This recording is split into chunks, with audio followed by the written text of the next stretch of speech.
November 9 ஞாயிற்றுக்கிழமை.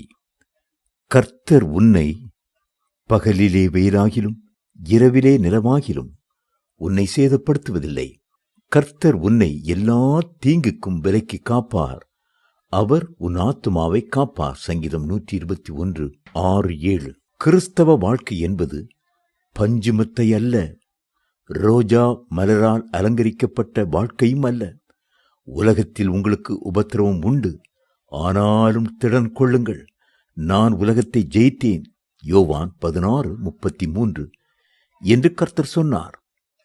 நீதிமானுக்கு வரும் துன்பங்கள் அநேகமாயிருக்கும், கர்த்தர் அவைகள் எல்லாவற்றிலும் நின்று அவனை விடுவிப்பார். சங்கீதம் 34:19 என்று தாவீது சொன்னார்.